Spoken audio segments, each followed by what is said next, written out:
NMMS తరగతులను వీక్షిస్తున్న ఉపాధ్యాయ మిత్రులకు నమస్కారాలు. విద్యార్థులకు శుభాశిస్సులు. ఈరోజు మనం బయోడైవర్సిటీ అండ్ ఇట్స్ కన్జర్వేషన్, జీవ వైవిధ్యము మరియు సంరక్షణ అనే పాఠ్యాంశం గురించి తెలుసుకుందాం. ఈ భూగ్రహం పైన మనతో పాటు అనేక రకాల జీవరాశులు నివసిస్తున్నాయి. భూమి అనేది మనకొక్కరికే సొంతం కాదు. భూమిపైన నివసించే ప్రతి జీవికి ఈ భూమి మీద సమాన హక్కులు, ప్రాధాన్యత ఉన్నది. మన చుట్టూ అనేక రకాల జీవజాతులు నివసిస్తూ ఉన్నాయి. దీన్నే మనం జీవ వైవిధ్యం అంటాం. International biodiversity meet in 2012 held at Hyderabad.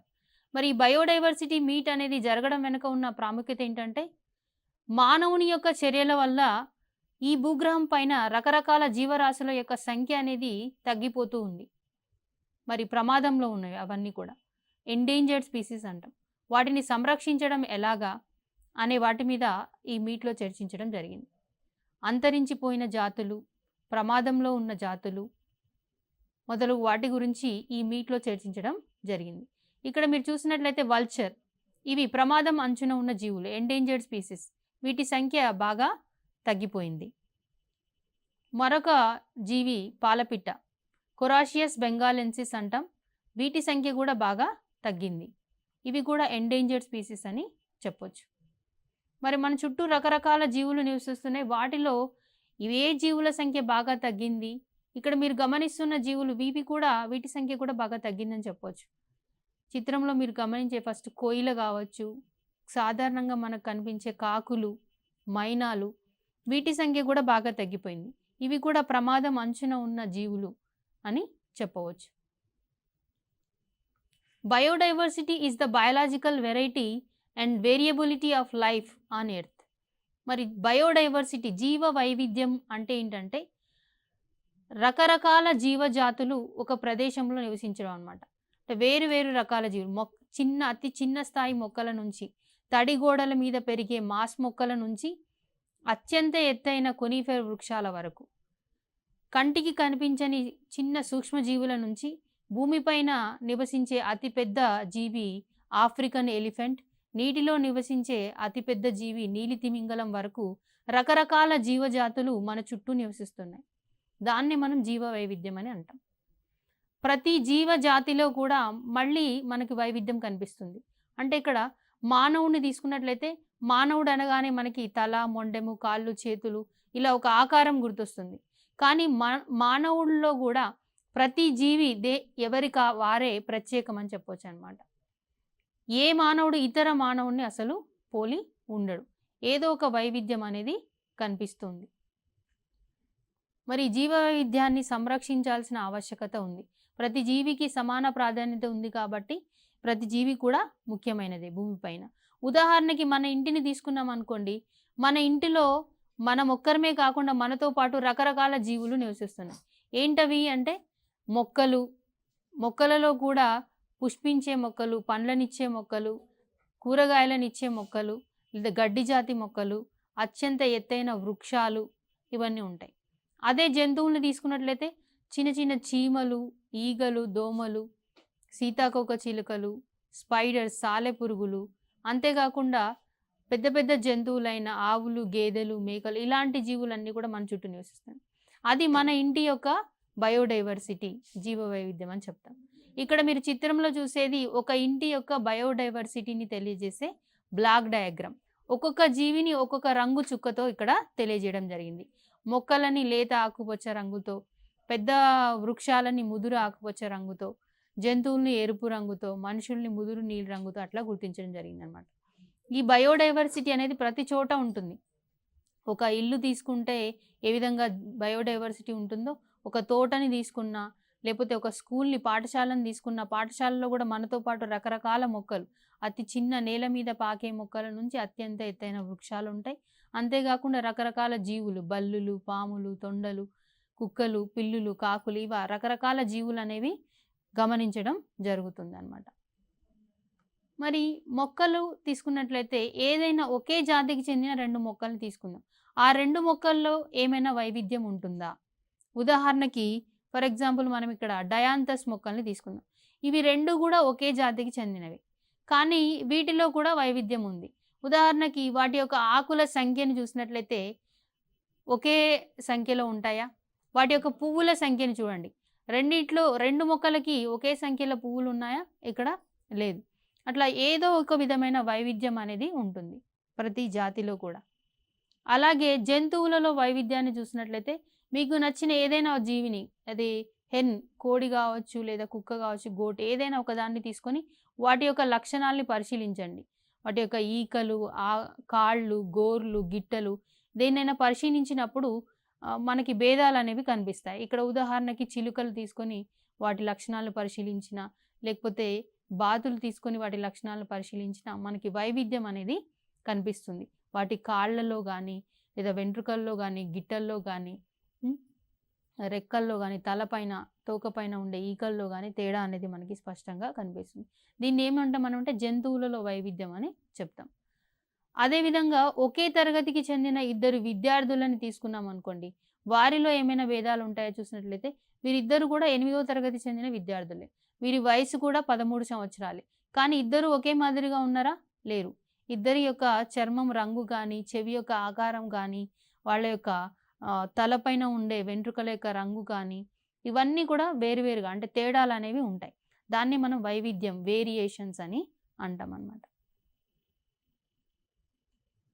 అలాగే క్రికెట్ ఆటగాళ్ళని తీసుకున్నట్లయితే క్రికెట్‌కి సంబంధించి మనకు వేరు దేశాల ఆటగాళ్ళని చూస్తూ ఉంటాం. వెస్టిండీస్, ఆస్ట్రేలియా, మన ఇండియాకి సంబంధించిన. వాళ్ళ యొక్క చిత్రాలను సేకరించి ఏవైనా ఇద్దరు క్రికెటర్స్‌ని గమనించినా కూడా మనకి తేడాలనేవి తెలుస్తాయి. వైవిధ్యం అనేది తెలుస్తుంది. అంటే భూమిపైన రకరకాల జీవులు ఉంటాయి. ప్రతి జీవి కూడా ఒకే జాతికి చెందిన జీవుల్లో కూడా వైవిధ్యాలనేవి సాధారణం అన్నమాట. ఉదాహరణకి అంతెందుకు మనము చూడడానికి ఒకే విధంగా ఉన్న సమరూప కవలలను తీసుకున్నాం అనుకోండి. బయటికి చూడడానికి ఇద్దరు ఒకే మాదిరి కనిపిస్తారు.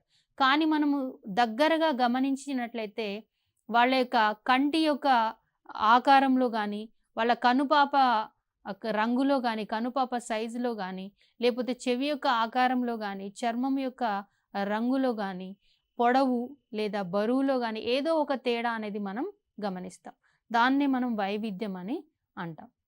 ఇక్కడ మనం వైవిధ్యం గురించి మాట్లాడుకోవడానికంటే ముందు జీవ వైవిధ్యాన్ని ఎందుకు సంరక్షించుకోవాలి అనే అంశాన్ని చూసినట్లయితే ఇక్కడ మనకు టెక్స్ట్ బుక్‌లో రామగుండం అనే ప్రదేశం గురించి మనకు ఒక చిన్న కేస్ స్టడీ ఇవ్వడం జరిగింది. ఈ రామగుండం ప్రదేశం అనేది ఒకప్పుడు అంటే 60-70 సంవత్సరాలకి ముందు అక్కడ దట్టమైన అడవి ప్రదేశం ఉండేది. మరి ఈ అటవీ ప్రదేశం ఇప్పుడు ఏమైంది?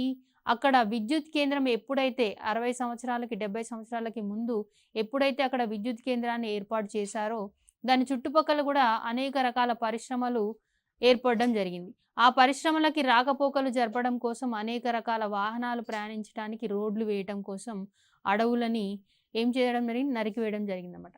అడవుల్ని ఎప్పుడైతే నరికేసామో ఆ అడవిలో రకరకాల జీవులు, అడవి అనంగానే మనకి వివిధ రకాల మొక్కలు అంటే నేలపైన అతి తక్కువ స్థాయిలో పెరిగే మొక్కల నుంచి పాకే మొక్కలు, దాని తర్వాత అత్యంత హైట్ పెరిగే మొక్కలు, దాని తర్వాత రకరకాల జంతువులు కనిపిస్తాయి. ఏది మొక్కల్ని ఆహారంగా తీసుకొని బతికే జీవులు, జంతువుల్ని ఆహారంగా తీసుకొని బతికే జీవులు, ఇవన్నీ కూడా అడవిలో ఉంటాయి. వన్యజాతులు అని అంటాం అనమాట. మానవుని యొక్క ప్రమేయం లేకుండా వాటికి అవే సొంతంగా పెరగగలిగే జీవులు వన్యజీవులు. అలాంటి వైల్డ్ లైఫ్ అనేది ఎప్పుడైతే రామగుండంలో ఈ పవర్ ప్లాంటేషన్ అనేది వచ్చిందో ఆ వన్యజీవులన్నీ కూడా ఏమైపోయినాయి? అడవుల్ని నరికేయటం ద్వారా వాటి సంఖ్య అనేది బాగా అక్కడ చుట్టుపక్కల తగ్గిపోయింది. అడవి లేదు కాబట్టి నివసించడానికి చోటు లేదు కాబట్టి అక్కడి నుంచి వేరే ప్రదేశానికి వెళ్ళిపోవడం, కొన్ని చనిపోవడం సరైన ఆహారం దొరక్క, కొన్ని వేరే ప్రదేశానికి వెళ్ళిపోలేక మార్గమధ్యంలోనే చనిపోవడం అట్లా జరిగిందనమాట. ఇక్కడ రామగుండం స్టోరీకి సంబంధించి మనం ఒక చిన్న ఇక్కడ కొన్ని క్వశ్చన్స్ చూద్దాం.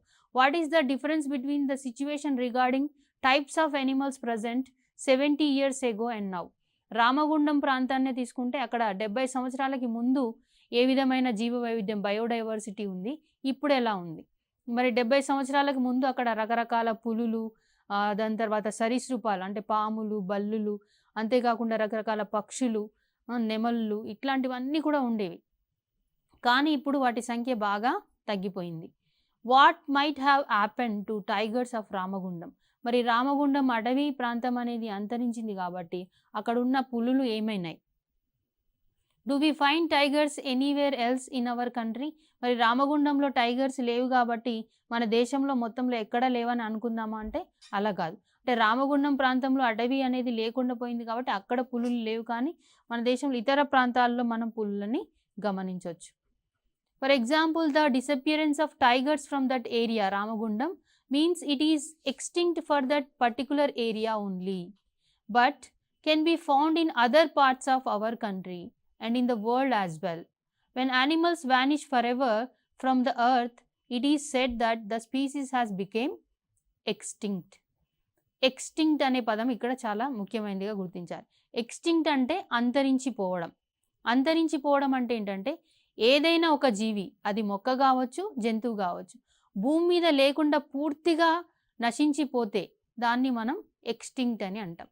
ఏదో మన ప్రాంతంలోనే కనిపించట్లేదు కానీ వేరే దేశంలో, మన అమెరికాలోనో లేకపోతే ఇతర ఏదైనా దేశంలో కనిపిస్తుందంటే దాన్ని ఎక్స్టింక్ట్ అనకూడదు.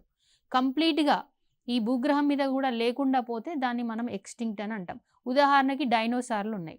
డైనోసార్లు ఈ భూగ్రహం మీద ఎక్కడ కూడా లేవు కాబట్టి వాటిని మనం ఎక్స్టింక్ట్ స్పీసీస్ అని చెప్పవచ్చు, అంతరించిపోయిన జాతి అని అనవచ్చు. ఎండేంజర్డ్. ఎండేంజర్డ్ అనేది కూడా మరొక ముఖ్యమైన పదం, కీవర్డ్గా చెప్పవచ్చు ఇక్కడ. Endangered means it is a warning signal about the organisms whose number has declined rapidly and the species might be wiped off from the earth in near future. మరి ఎండేంజర్ అంటే ఏంటంటే ప్రమాదం అంచున ఉన్న జీవులు అనమాట. ఎందుకు వీటిని ప్రమాదం అంచున ఉన్న జీవులు అంటున్నామంటే వీటి సంఖ్య బాగా తగ్గిపోయింది. ఇప్పుడు కనుక వీటిని మనం సంరక్షించకపోతే, కన్జర్వ్ చేయకపోతే భవిష్యత్తులో వీటి సంఖ్య పూర్తిగా తగ్గిపోయి ఇక అసలు అవి కనిపించకుండా పోయే అవకాశం ఉంది. మన భవిష్యత్తు తరాలలో ఉండే పిల్లలు వీటిని జూలలో వాటి యొక్క ఇమేజెస్, వాటి యొక్క ప్రతిమలు మాత్రమే చూసే అవకాశం ఉంటుందన్నమాట. డోడో అనే పక్షి ఉంది. ఈ డోడో అనే పక్షి ఇంతకుముందు బాగా కనిపించేది, కానీ వీటి మాంసం చాలా రుచిగా ఉంటుందని అతిగా వేటాడడం వల్ల అసలు భూమిపైన ఇది ఏ దేశంలో కూడా ఎక్కడ కూడా కనిపించట్లేదు. అది ఎక్స్టింక్ట్ అయిపోయింది అనమాట. అందుకే జీవజాతుల్ని మనం సంరక్షించకపోతే ఇవి భూమి మీద నుంచి పూర్తిగా అంతరించిపోయే అవకాశం ఉంది. మనం ఎండేంజర్ అంటే జీవజాతుల సంఖ్య తక్కువగా ఉన్న జాతి అనమాట. ఎండేంజర్డ్ అంటే జీవుల సంఖ్య చాలా తక్కువగా ఉన్న జాతి. ఇక్కడ WWF world life federation, IUWC international union for wild life conservation, ZSL zoological society of London, ఈ 3 సంస్థలు కూడా ఏం చేస్తున్నాయంటే ఎండేంజర్డ్ స్పీసీస్ ప్రపంచవ్యాప్తంగా వివిధ దేశాలలో ఏ జీవుల సంఖ్య తగ్గిపోతూ ఉంది, ఎందుకు తగ్గిపోతూ ఉంది అనే వాటి గురించి సమాచారాన్ని ఇవి సేకరిస్తాయన్నమాట. సేకరించి ఏం చేస్తాయి అంటే ఒక బుక్లో వాటిని మొత్తం కూడా నమోదు చేయడం జరుగుతుంది. ఆ బుక్ పేరేంటి అంటే red data book. The red data book symbolizes a warning signal for those species which are endangered and are to be protected, otherwise they are likely to become extinct. Extinct means disappear from earth forever in the near future. ఇక్కడ red data book ఏం చేస్తుంది, ఏవైతే ప్రమాదం అంచున ఉన్న జీవులు ఉన్నాయో ఆ జీవులకి సంబంధించిన సమాచారాన్ని మొత్తం ఈ బుక్లో అది నమోదు చేస్తుంది. అంతేకాకుండా వాటిని ప్రొటెక్ట్ చేయడం గురించి కూడా చర్చిస్తుంది అనమాట. ప్రొటెక్ట్ చేయకపోతే భవిష్యత్తు తరాల్లో ఇవి అంతరించిపోయే ప్రమాదం ఉన్నట్టుగా ఇది మనకి తెలియజేస్తుంది. Animals or plants whose population was diminishing at a fast rate were called. ఏ జీవులైతే వేగంగా, అత్యంత వేగంగా కనుమరుగైపోతున్నాయో వాటిని ఏమని పిలుస్తాం? ఎగ్జామినేషన్లో ఈ విధంగా అడిగే అవకాశం ఉంటుందన్నమాట. A endangered, B endemic, C extinct, D invasive alien species. Endanger అంటే ప్రమాదం అంచున ఉన్నది, ఎండమిక్ అంటే ఏదో ఒక ప్రాంతానికి మాత్రమే పరిమితమైనవి, ఎక్స్టింక్ట్ అంటే అంతరించిపోయినవి, ఇన్వాసివ్ ఏలియన్ స్పీసీస్ అంటే విదేశీ ఆక్రమణ జాతులు అని చెప్పి అంటాం అనమాట. దీంట్లో కరెక్ట్ ఆన్సర్ వచ్చి ఏ ఎండేంజర్డ్. రెండో question, species which have been lost forever are called. పూర్తిగా భూమి మీద నుంచి అంతరించిపోయిన వాటిని ఏమంటాం? ఎండేంజర్డ్, ప్రమాదం అంచున ఉన్నవి, ఎక్స్టింక్ట్ అంతరించిపోయినవి, థ్రెటెన్డ్ స్పీసీస్ ప్రమాదం అంచున ఉన్నవి, రేర్ స్పీసీస్ అరుదైన జాతులు. ఇక్కడ correct option A. Why nowadays wild animals entering our habitat? ప్రస్తుతం వన్యజీవులు మన ఆవాసాలలోకి ఎందుకు ప్రవేశిస్తున్నాయి? ఉదాహరణకి కోతులు తీసుకుందాం. కోతులు ఎక్కడ ఉండాలి? అడవుల్లో ఉండాలి. కానీ ఎక్కడికి వస్తున్నాయి? మన ఆవాసాల్లోకి వస్తున్నాయి. ఏనుగులు కూడా మన పంట చేల మీద దాడి చేసినట్టు కొన్ని వార్తాపత్రికల్లో మనం చదివి ఉంటాం. మరి దీనికి కారణం ఏంటో చూద్దాం. హ్యూమన్స్ డెస్ట్రాయింగ్ దేర్ హ్యాబిటేట్, మనుషులు వాటి ఆవాసాలని ధ్వంసం చేస్తున్నారు. రెండవది ల్యాక్ ఆఫ్ ఫుడ్, ఆహారం దొరకపోవడం. మూడవది invasion of other non native species, మన ప్రాంతానికి అంటే దాని ప్రాంతానికి చెందని వేరొక ప్రాంతానికి చెందిన జీవి ఆ ప్రాంతాన్ని ఆక్యుపై చేసుకోవడం వల్ల. Fourth one, they felt secure in our areas, మన ప్రదేశంలోనే అవి సెక్యూర్గా ఫీల్ అవుతున్నాయి కాబట్టి వస్తున్నాయి. అంటే ఇక్కడే సేఫ్ అని ఫీల్ అవుతున్నాయి కాబట్టి వస్తుంది. దీంట్లో ఏది కరెక్ట్? మనకి కరెక్ట్ ఆప్షన్ ఏంటి అంటే ఆప్షన్ 1, 2, 3 ఈ 3 కూడా కరెక్ట్ అన్నమాట. ఇది మనుషులు వాటి ఆవాసాన్ని పాడు చేయటం, ధ్వంసం చేయటం, సరైన ఆహారం దొరకపోవటం, అంతేకాకుండా వేరే జీవజాతులు వచ్చి వీటి ఆవాసాలని ఆక్యుపై చేయటం వల్ల ఇవి మన ప్రాంతాలకి వలస రావడం జరుగుతుందన్నమాట. Who symbolises warning signal for those species which are endangered and are to be protected? మరి ఏది ప్రమాదం అంచున ఉన్న జీవుల గురించి తెలియజేస్తుంది? ఏది జీవులని సంరక్షించాల్సిన ఆవశ్యకత గురించి తెలియజేస్తుంది? Red data book, red list book, red list, red data. అంటే మనం కన్ఫ్యూజ్ చేయడానికి అన్నీ కూడా రెడ్ డేటా మీదే తీసుకుంటారనమాట. కాబట్టి మనం క్లారిటీ ఉండాలి ఆ కీవర్డ్ మీద. Red data book, option A అనేది కరెక్ట్ అక్కడ. When animals vanish for ever from the earth it is said that the species has become extinct. మనం ఎక్స్టింక్ట్ అంటే ఏందో ఆల్రెడీ చర్చించుకున్నాం. ఇక్కడ మీరు కొన్ని ఇంపార్టెంట్ గుర్తు పెట్టుకోవాల్సిన జీవుల్ని ఇక్కడ చూద్దాము. Lion, red fox, single horn rhino, vulture, spotted chital deer, loris. Loris అనేది ఇది కోతి జాతికి చెందిన జీవి అనమాట. Black spider monkey, wild cat, ఇవన్నీ కూడా ఎండేంజర్డ్ స్పీసీస్. రెడ్ డేటా బుక్లో వీటి గురించి వివరించడం జరిగింది.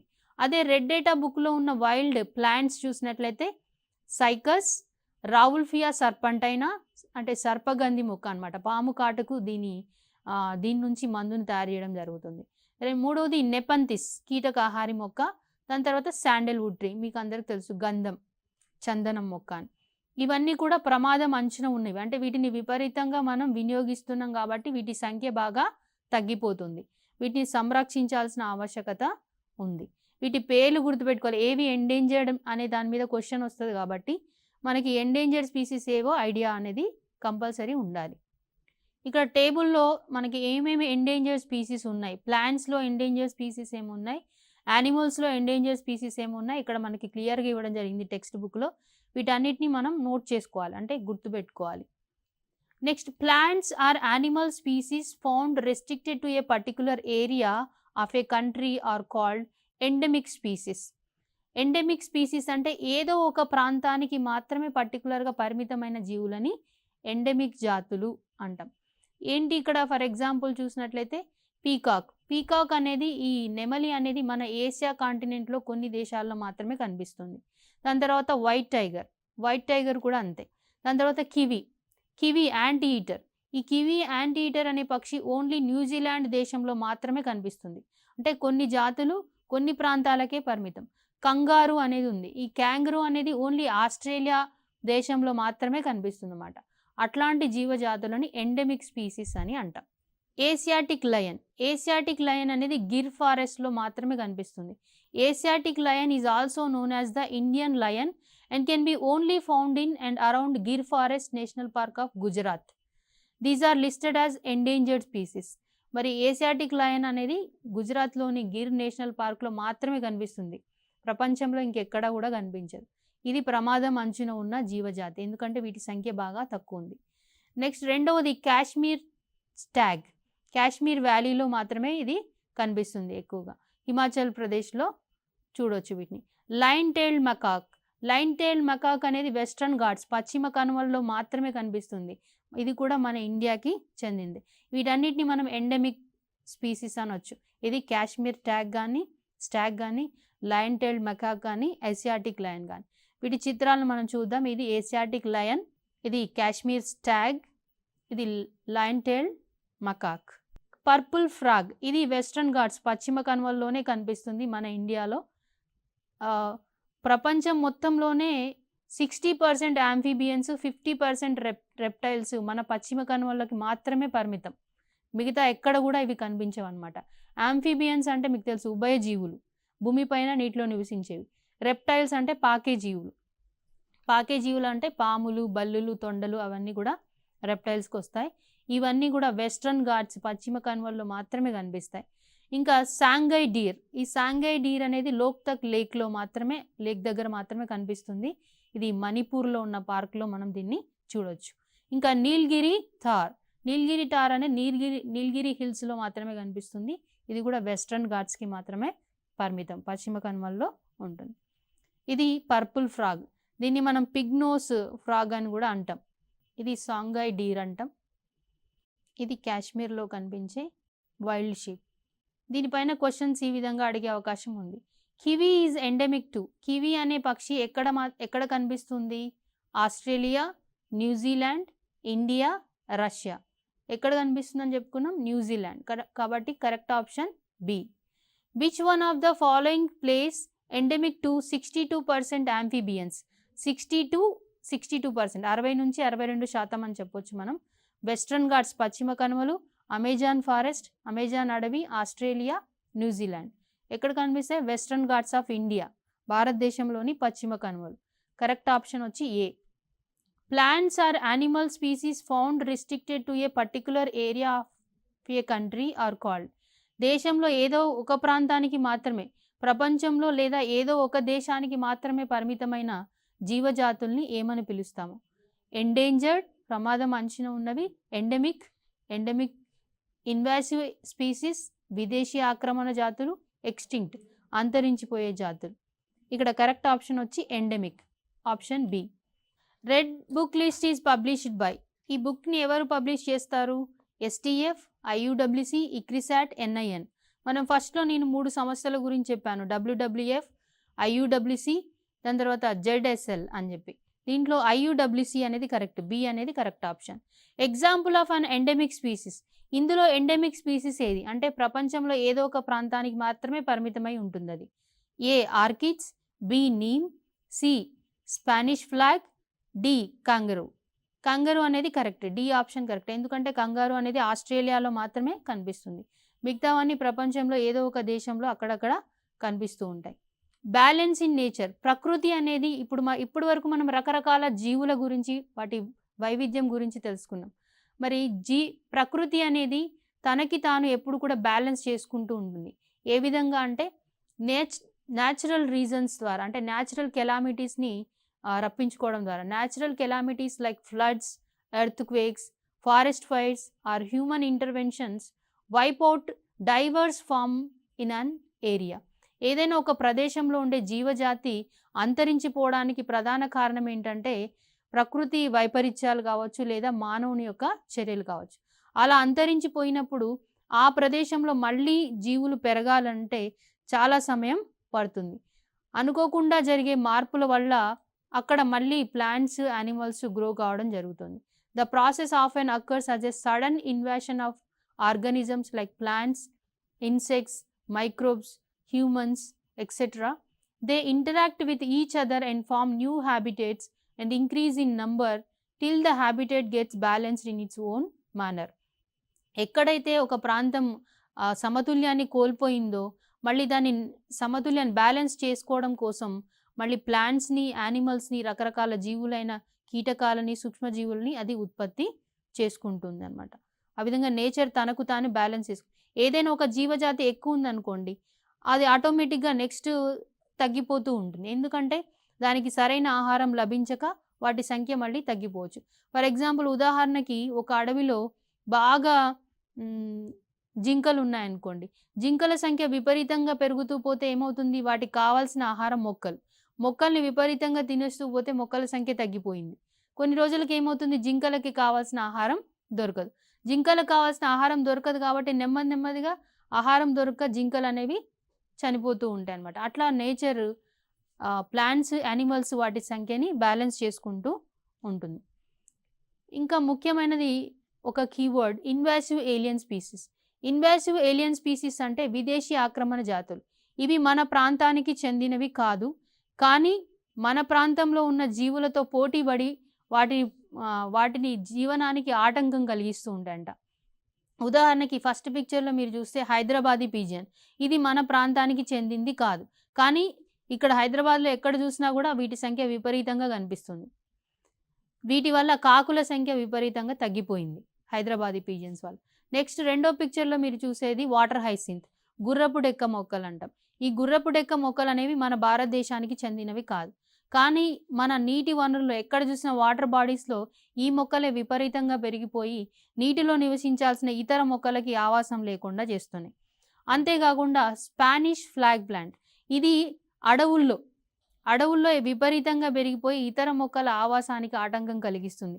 ఇది కూడా ఇన్వాసివ్ ఏలియన్ స్పీసీసే, మన దేశానికి చెందినది కాదు. Importance of biodiversity and it's conservation. జీవ వైవిధ్యాన్ని మనం ఎందుకు సంరక్షించాలి? మనిషిగా మనకి అత్యంత విచక్షణ, తెలివి, జ్ఞానం ఉంది. మనం స్వతంత్రంగా బతకగలుగుతాం కదా, మిగతా జీవుల్ని పట్టించుకోవాల్సిన ఆవశ్యకత మనకేంటి అని మనం అనుకోవచ్చు. కానీ మన చుట్టూ ఉన్న ప్రతి జీవితో మనకి సంబంధం ఉంది. ఉదాహరణకి ఫర్ ఎగ్జాంపుల్ తీసుకుంటే కీటకాలను తీసుకుందాం. అవి చిన్నగా ఉన్నాయి, వాటితో మనకు అవసరం లేదనుకుంటాం. బటర్ఫ్లైస్ కానీ, హనీ బీస్ కానీ. కానీ ఈ కీటకాలు లేకపోతే ప్రతిరోజు మనం తినే ధాన్యం అనేది అసలు ఉత్పత్తి కాదు. కీటకాలకి ధాన్యానికి సంబంధం ఏంటి అని మనం అనుకుంటాం. కానీ ధాన్యం ఏర్పడాలి అంటే విత్తనం ఏర్పడాలంటే పువ్వులలో ఉండే పరాగరేణువులు ఆ కీలాగ్రం మీద పడి కీలం ద్వారా ప్రయాణించి అందులో ఉండే అండాన్ని చేరాలి. అంటే పరాగరేణువులు అండంతో ఫలదీకరణం చెందితేనే పువ్వు కాయగా మారుతుంది. కాయగా మారితేనే విత్తనాలు వస్తాయి. ఇట్లా పువ్వు కాయగా మారాలంటే ఆ ఫలదీకరణం జరగడం కోసం కీటకాలు అనేవి ఉపయోగపడతాయి.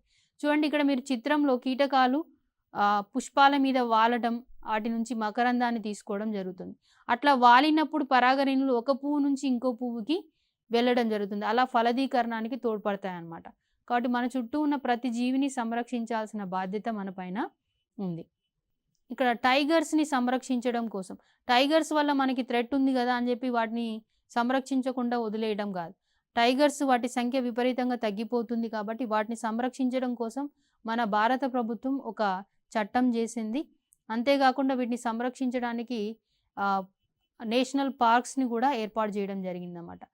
గవర్నమెంట్ టైగర్ ప్రాజెక్ట్ అనేది లాంచ్ చేయడం జరిగింది. ఏ సంవత్సరంలో అంటే 1972లో. ప్రపంచం మొత్తంలోనే 60% పులులు మన దేశంలో ఉన్నాయి. ప్రపంచం మొత్తంలో ఉన్న పులుల మొత్తంలో కూడా. Wild life conservation act came in to force in the year 1972. వన్యప్రాణి సంరక్షణ చట్టం ఏ సంవత్సరంలో చేయబడింది అంటే 1972 సంవత్సరం, 1960, 1965, 1975. ఆప్షన్ ఏ అనేది correct. National parks and sanctuaries. National parks and sanctuaries అంటే ఏంటంటే ప్రకృతి సిద్ధంగా సహజంగా ఉన్న అడవులని సంరక్షించి అందులో ఉన్న జీవజాతులని ప్రొటెక్ట్ చేయడం అన్నమాట. నేషనల్ పార్క్స్ అనేవి అలాంటివే. ఉదాహరణకి ఒక national park gym Corbett National park, ఇది ఉత్తరాఖండ్లో ఉంది. ప్రకృతి సిద్ధమైన అడవులని సంరక్షిస్తారనమాట ఇక్కడ. నెక్స్ట్ శాంక్చురీస్, ఇక్కడ కూడా అంతే. ప్రకృతి సిద్ధంగా ఉన్న చెరువులు, అడవులని సంరక్షించి అక్కడ జీవజాతులని ప్రొటెక్ట్ చేయడం జరుగుతుంది. పాకాల్ శాంక్చురీ, ఇది వరంగల్లో ఉంది. మనకు టెక్స్ట్ బుక్లో ఏమేమి శాంక్చురీస్ ఉన్నాయి, అవి ఏ జిల్లాలో ఉన్నాయి, అక్కడ ఏ జీవులని సంరక్షిస్తున్నారు ఇవ్వడం జరిగింది. వీటన్నిటిని మీరు ఒకసారి గుర్తుపెట్టుకోండి. వీటిపైన ఎగ్జామ్లో క్వశ్చన్స్ వచ్చే అవకాశం ఉంది. మైగ్రేటరీ బర్డ్స్, వలస పక్షులు. అసలు పక్షులు ఎందుకు వలసపోతాయి? Birds which don't have permanent nest and join into small flocks and move from one region to other for food and shelter are called migratory birds and such phenomenon is called migration. పక్షులు అనేవి ఒక ప్రదేశం నుంచి ఇంకొక ప్రదేశానికి వలసపోతూ ఉంటాయి. ఎందుకంటే ఆహారం కోసం లేదా ఆవాసం కోసం. ఇంకా కొన్ని పక్షులు వాటి యొక్క సంతతిని అభివృద్ధి చేసుకోవడం కోసం. ఇంకా కొన్ని పక్షులు ఏం చేస్తాయంటే సరైన వాతావరణ పరిస్థితులు లేనప్పుడు, అంటే బాగా ఉష్ణోగ్రతలు పెరిగినప్పుడు లేదా తగ్గినప్పుడు వాటి నుంచి రక్షించుకోవడానికి ఆ ప్రాంతం నుంచి ఇంకో ప్రాంతానికి వెళ్ళడం జరుగుతుందన్నమాట. ఆహారం, ఆవాసం, వాతావరణ పరిస్థితుల్ని తట్టుకోవడానికి, నెక్స్ట్ వాటి యొక్క సంఖ్యని పెంచుకోవడానికి అనువైన ప్రత్యుత్పత్తి కేంద్రాలను వెతుక్కుంటూ కూడా వలసపోవడం జరుగుతుంటుందన్నమాట. ఇది కూడా ఎగ్జామినేషన్ పాయింట్ ఆఫ్ వ్యూలో ఇంపార్టెంటే. పేపర్ గురించి ఎందుకు చెప్పుకోవాలి అని అంటే పేపర్ వచ్చేది మొక్కల నుంచే. కాబట్టి మొక్కలని మనం పేపర్ కోసం మొక్కల్ని విపరీతంగా నరుకుతూ ఉంటాం. అలా పేపర్ని తయారు చేయడం కోసం మొక్కల్ని నరుకుతూ పోతే ఏమవుతుంది, బయోడైవర్సిటీ అనేది తగ్గిపోతుంది. జీవవైవిధ్యంలో బ్యాలెన్స్ అనేది తగ్గుతుంది. 1 టన్ను పేపర్ తయారు చేయడానికి దాదాపు ఎన్ని చెట్లను నరుకుతాం మనము? 15 to 25 trees. To make a ton of paper around 15 to 25 trees have to be cut down. Wasting paper or using more paper means felling more number of trees causing deforestation. Using more paper involves more chemicals that harmful to us and nature too. Another interesting fact is that the paper can be reused by recycling it 5 to 7 times. ఇక్కడ paper గురించి మాట్లాడుకోవాల్సిన ఆవశ్యకత గురించి మరొకసారి మనం మాట్లాడదాం. ఇక్కడ ఒకసారి తయారు చేసిన పేపర్ని మనం 5 నుంచి 7 సార్ల వరకు తిరిగి రీసైకిల్ చేసి మనం దాన్ని వినియోగించుకోవచ్చు. అట్లా రీసైక్లింగ్ చేయడం ద్వారా మొక్కల సంఖ్యని అంటే వాటిని డిఫారెస్టేషన్ చేయకుండా, మొక్కల్ని కట్ చేయకుండా కాపాడడానికి రీసైక్లింగ్ అనేది మంచి ప్రక్రియ అని మనం ఇక్కడ చెప్పొచ్చు అన్నమాట. Who said that everyday 27 species are being extinct. మరి భూమిపైన ప్రతిరోజు కూడా 27 జాతులు అంతరించిపోతున్నాయంట. ఎవరు చెప్పారు ఈ విషయాన్ని అంటే ఈవో విల్సన్, బేరాఫ్, Ian Wilmut, Edward Jenner. E O Wilson అనే ఆవరణ శాస్త్రవేత్త చెప్పడం జరిగిందనమాట. ప్రతిరోజు భూమిపైన 27 జాతులు అనేవి అంతరించిపోతున్నాయి. ఒక జాతి అంటే ఉదాహరణకి మానవుడు ఉంది. మానవుడు అనేది ఒక జాతి.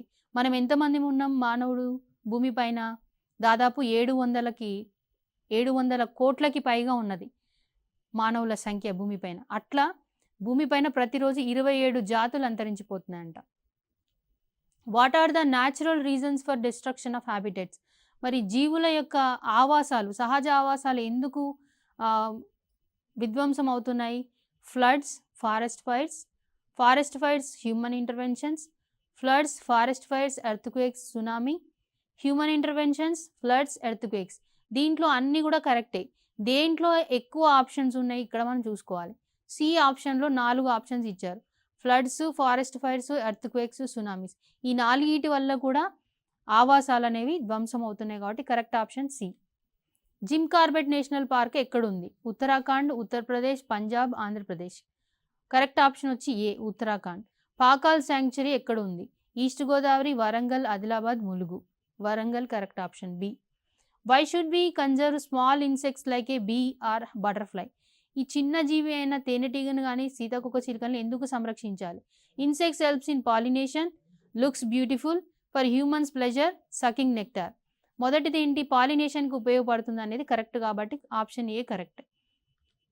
Why do birds migrate. పక్షులు ఎందుకు వలసపోతాయి? ఫర్ ఫుడ్, ఆహారం కోసం, షెల్టర్, ఆవాసం కోసం, to protect themselves from harsh climatic conditions, అననుకూలమైన వాతావరణ పరిస్థితుల్ని తట్టుకోవడం కోసం, సేఫ్ బ్రీడింగ్ ఏరియాస్, సంతానోత్పత్తి ప్రాంతాల కోసం. ఇలా 4 ఆప్షన్స్ కూడా కరెక్టే ఇక్కడ. ఇది మల్టీ ఆన్సర్ క్వశ్చన్ అనమాట. Identify the incorrect statement from the following. To make a ton of paper around 15 to 25 trees have to be cut down. ఇది correct statement. Paper can be reused by recycling it 5 to 7 times. ఇది కూడా correct statement. Wasting paper indirectly leads to deforestation. పేపర్ని వృధా చేస్తున్నామంటే మనం అడవులని ధ్వంసం చేస్తున్నామంటే లెక్క. Paper whitening chemicals do not harm అస్. ఇది స్టేట్మెంట్ కరెక్ట్ కాదు. ఎందుకంటే పేపర్ వైట్నింగ్ కోసం వాడే కెమికల్స్ మన ఆరోగ్యానికి హాని చేస్తాయి. దీంట్లో ఇన్కరెక్ట్ స్టేట్మెంట్ వచ్చి డి. పిల్లలు, ఇప్పటి వరకు మనం ఎన్ఎంఎంఎస్ ఎగ్జామ్లో బయోడైవర్సిటీ అండ్ ఇట్స్ కన్జర్వేషన్ అనే చాప్టర్లో ఏ విధమైన క్వశ్చన్స్ అడుగుతారో చూసాం. ఈ బయోడైవర్సిటీ అనే చాప్టర్లో ముఖ్యంగా మీరు కాన్సన్ట్రేట్ చేయాల్సిన ఏరియాలు ఏంటంటే ఎక్స్టింక్ట్ అంటే ఏంటి, ఎండేంజర్డ్ అంటే ఏంటి, ఎండెమిక్ అంటే ఏంటి, వీటికి ఉదాహరణలు. దాంతోపాటు ఇన్వాసివ్ ఏలియన్ స్పీసీస్, విదేశీ ఆక్రమణ జాతులు. దాని తర్వాత national parks, sanctuaries. National parks ఏవేవి ఎక్కడ ఉన్నాయి, ప్రతి నేషనల్ పార్కులో ఏ జీవులని సంరక్షిస్తున్నారు, వీటన్నిటి మీద దృష్టి పెట్టండి. అంతేకాకుండా మైగ్రేటరీ బర్డ్స్, పేపర్ తయారీ, పేపర్ దేని నుంచి తయారు చేస్తాం, పేపర్ని ఎలా మనం మరలా యూజ్ చేయొచ్చు, ఇలాంటి అంశాలన్నిటి మీద మీరు దృష్టి పెడితే ఈ లెసన్ నుంచి క్వశ్చన్ ఏ విధంగా అడిగినా కూడా మనం ఆన్సర్ చేయడానికి అవకాశం ఉంటుంది. మరొకసారి మరొక అంశంతో మళ్ళీ కలుద్దాం. అప్పటి వరకు సెలవు.